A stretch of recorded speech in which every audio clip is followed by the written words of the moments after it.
What is going on there, Guardians? My name is Pone, and how are you doing this fine afternoon? Enjoy the Iron Banner gameplay in the background using the Soul Breaker and the Regime. Sadly, I don't have the last word of Thorn fully leveled up, so I have to default to the Regime. So, anyways, let's talk about this week's Iron Banner. What you need to know, what you need to aim for. Is it worth grinding is the most asked question I get when Iron Banner comes out.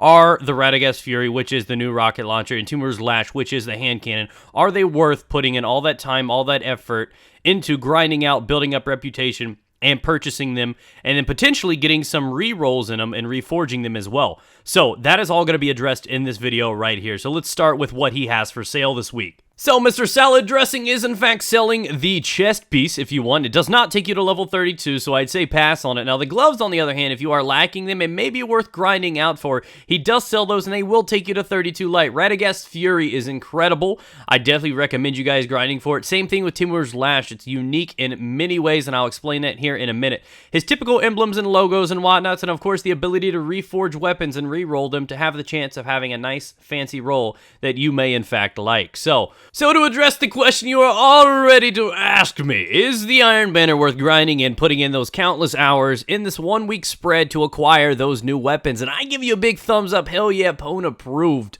Go out there, grind for them. If that's not enough, and put aside the opportunity to actually hit 32 gloves for those few people that actually applies for, unlike Crota, which it's randomized drop, you can actually go out there. If you invest the time, you guaranteeingly get those gloves. So that may benefit some people.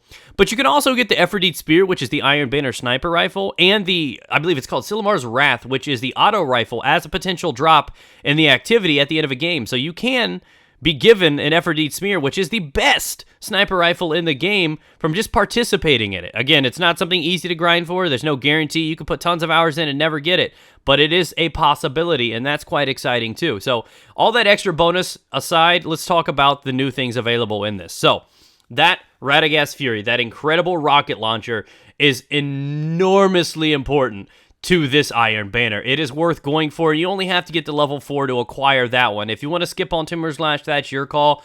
But Radegast is one I recommend you guys going for. And the reason for that is because it is a rocket launcher that you can actually roll different elements on. You can roll Arc and Void on it. Almost all the good ones. I mean, just think about all the good ones. You got Heezen, you've got Jellyhorn, you've got Hunger of Crota. Most of the popular ones, all the big PvE ones especially, are all solar damage.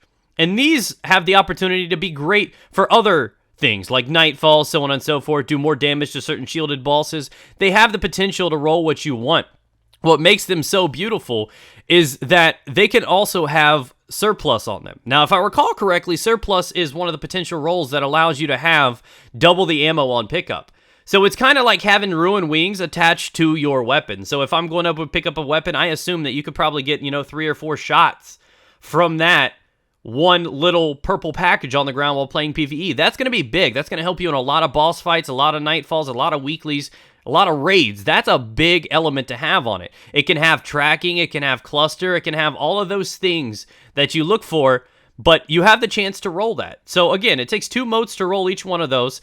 And another cool feature about this thing, now it's one big downfall I would say, would be the fact that it only has 1 rocket. That kind of sucks. But again, there are other perks to increase reload and everything that you can look forward to with this thing. It also has Field Scout. Now, Field Scout is impressive too, because you couple that with Surplus, it's going to have not only increased ammo capacity inside the rocket launcher itself, it also allows you to hold more in your inventory. So if you can get like a Field Scout Surplus combination, that thing is going to be so destructive in PvE. It's going to be incredible. It'll definitely be a fan favorite and arguably one of the best you can have. It's the closest thing I think you can have to rival Jellyhorn. If Jellyhorn didn't put out so much damage, that would be a very close decision right there alone. Now, Timur's Lash. Now, we're going to scale on over to this thing. This thing has super high impact. I believe in regular Crucible, a critical, a precision shot does, I think, 95 damage, meaning in certain situations, 2-shot headshots count with this thing. It's not got the greatest recoil in the world. It's not got the greatest fire rate in the world, but this thing hits hard as hell.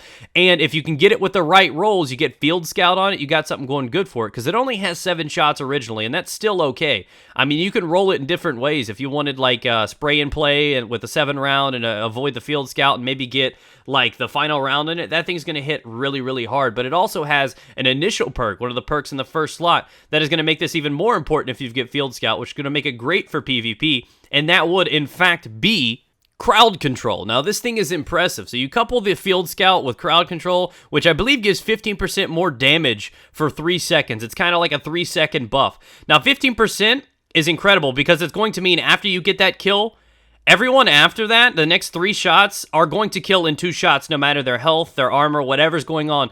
That thing is going to give it enough to make that go up. And even the body shots are going to improve. This thing hits very hard. It's a great PvE weapon. You also have the availability to get explosive rounds on it. And that is definitely, you know, some people love it, some people don't. It's a very unique perk as well. So you guys got to decide on how you want to build this thing. Again, that's what makes the Iron Banner weapons stand out. What makes them better than the other ones out there is they don't have pre-assigned perks on them. You can roll them and pray and hope and to God that you're going to get the right roll and the right element on them.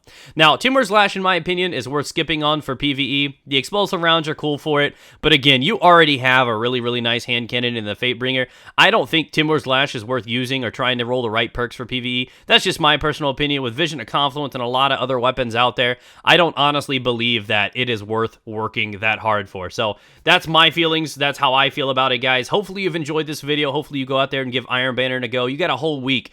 And as you guys should know, the tempered buff and everything else, that scales the longer the week goes on. So where a game right now may give you 70+ reputation per game, come time the last couple days of the week, you're going to get about double that per game. So do what you can, grind it out right now. That Fury, try to get a few of those. Buy a few of those and try to get the right rolls on them. And of course, Timur's Lash is going to be a pretty solid one for PvP. So definitely keep your eyes peeled. I will be putting up reviews of them as soon as I get them. So stay tuned for those. And I will catch you guys with another Destiny. Be sure to subscribe if you're new here. Hit the like button to support the video. It's always appreciated. And have a great day. And pray you don't run into a team of fusion rifles, eh? Yeah. Have fun in the banner, guys.